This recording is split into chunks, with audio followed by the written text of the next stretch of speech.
ये तो हम चल दिए।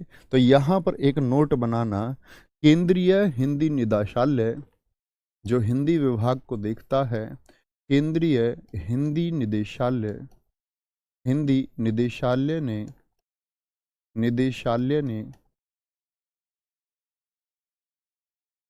वर्ष 1983 में, क्या बोल लिखोगे, वर्ष 1983 में हिंदी भाषा कैसे लिखा जाए, हिंदी भाषा कैसे लिखा जाए, यानी कि 1983 में देवनागरी लिपि, देवनागरी लिपि, देवनागरी लिपि और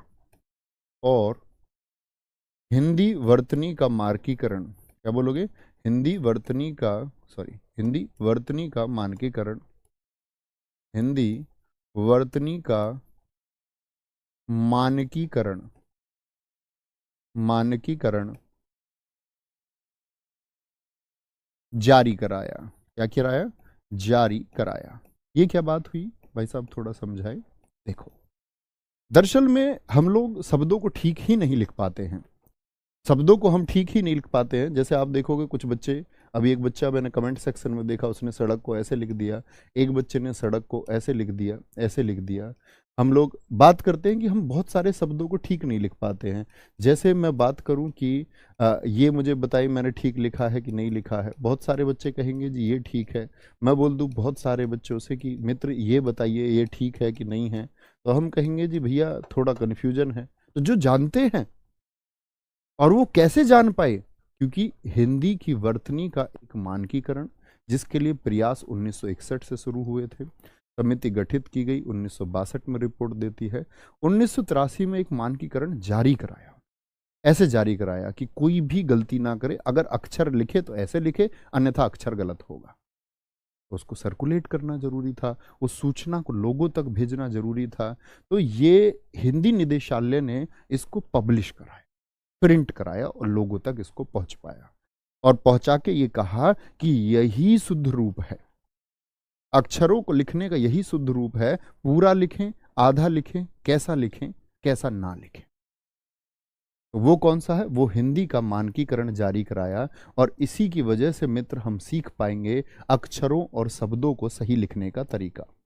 इसका प्रयोग हर जगह होगा, वाक्य शुद्धि में इसका प्रयोग होगा, वर्तनी में इसका प्रयोग होगा, हर एक जगह इसका प्रयोग होगा। तो बहुत बेसिक से समझना, ठीक है, बात समझे। तो जारी कराया, तो जारी क्या कराया? जैसे नंबर एक चीज, अंतरराष्ट्रीय अंक। कैसे? अंतरराष्ट्रीय अंक, ये तो आप ना भी लिखें, कोई आवश्यकता नहीं है, आपके सिलेबस का पार्ट नहीं है ना, आपसे कभी पूछा जाएगा। अंतरराष्ट्रीय अंक क्या होते हैं? 1, 2, 3, 4, 5, 6, 8, 9, 10। हर जगह ऐसे ही लिखे रहते हैं। इंटरनेशनल नंबर, इंटरनेशनल नंबर मित्र हर जगह ऐसे ही लिखे रहेंगे कि नहीं लिखे रहेंगे? क्या बोलेंगे आप? कहेंगे नहीं भैया जी, बिल्कुल ऐसे ही लिखे रहते हैं।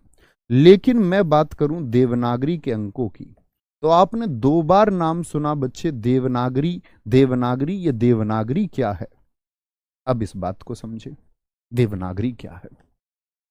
मित्र, हर भाषा को लिखने की एक लिपि होती है, हर भाषा को लिखने की एक लिपि होती है। लिपि मतलब तरीका, लिपि का मतलब क्या होता है? तरीका। मैं आपको लिखा देता हूं, कहीं किनारे पे बॉक्स बना के लिखना सुंदर सा। लिपि क्या होती है? लिपि होती है किसी भाषा को लिखने का तरीका, किसी भाषा को, किसी भाषा को लिखने का तरीका, या लिखने की विधि भी कह सकते हैं। शुद्ध रूप से बोले तो लिखने का जो तरीका होता है उसको मित्र हम लिपि कहते हैं। तो हिंदी किस प्रकार लिखी जाएगी, ये देवनागरी लिपि बताती है। क्या बोलेंगे? तो इसका मतलब क्या है? हिंदी भाषा की जो लिपि है, हिंदी भाषा की जो लिपि है, कौन सी है?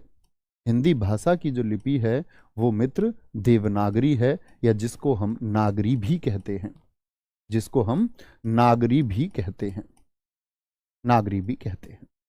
इस सब का वर्णन जब आप संविधान को पढ़ेंगे तब आप जानेंगे आर्टिकल 343 से लेकर के आर्टिकल 351 के बीच में हिंदी भाषा के लिए क्या बात की गई है। जब मैं आपको हिंदी भाषा का विकास बताऊंगा तो भारत के संविधान में हिंदी भाषा के लिए कौन कौन से अनुच्छेद है तब हम इन पर चर्चा भी करेंगे। तो हर भाषा की एक लिपि होती है, लिखने का तरीका कि भैया हिंदी को ऐसा ही क्यों लिखते हैं, तो वो देवनागरी लिपि बताती है। ठीक है, जैसे अंग्रेजी भाषा की लिपि कौन सी होती है, तो हम कहेंगे जी रोमन होती है। जैसे आपने लिखा माई आंटी इज सो खूबसूरत, मतलब कुछ भी शब्द आप माई को ले लीजिए, क्या बोलोगे, माई माई। तो माई का मतलब क्या हुआ, ये अंग्रेजी में लिखा है और अंग्रेजी की भी दोस्त एक लिपि रही होगी, तो अंग्रेजी भाषा की लिपि जो होती है वो रोमन होती है।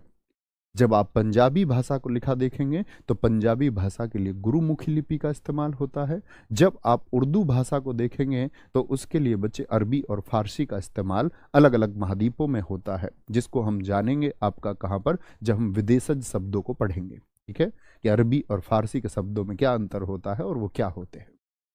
इतनी बात में भाई साहब कोई परेशानी, यानी देवनागरी के अंक बताए गए। उन्होंने कहा कि हिंदी भाषा में अगर अंक भी लिखना है तो कैसे लिखेंगे, एक ऐसे लिखा जाता है, कैसे, एक ऐसे, दो ऐसे लिखा जाता है, तीन ऐसे लिखा जाता है, चार ऐसे लिखा जाता है, पांच ऐसे लिखा जाता है, अगर छह की बात करें छह ऐसे लिखा जाता है, सात ऐसे लिखा जाता है, आठ ऐसे लिखा जाता है, बचपन में आप सब ने लिखे होंगे, नौ ऐसे लिखा जाता था। ठीक है, और 10 को कैसे लिखे, ऐसे लिखते।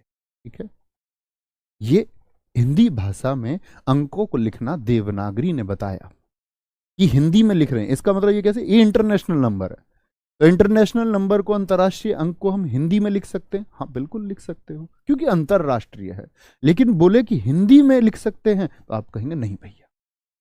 इतनी बात में मित्र किसी को कोई दिक्कत, आप कहेंगे नहीं जी कोई दिक्कत नहीं है। अच्छा, अब चलते हैं अगला स्टेप। तो कहने का मतलब है, हम इतनी बात भाई साहब अभी तक समझे कि हिंदी जो भाषा है वो बताती है कि अक्षर लिखा जाए तो कैसे लिखा जाए। सारा खेल अक्षरों का, क्योंकि वर्तनी आपके पास आएगी, वाक्य शुद्धि आएगी, और जिस भाषा को लिख रहे हैं जो अपनी मित्र राजभाषा है, उसको बिना सीखे तो फिर कैसा आनंद। हिंदी, एक बात जान लीजिए, राष्ट्रभाषा नहीं है।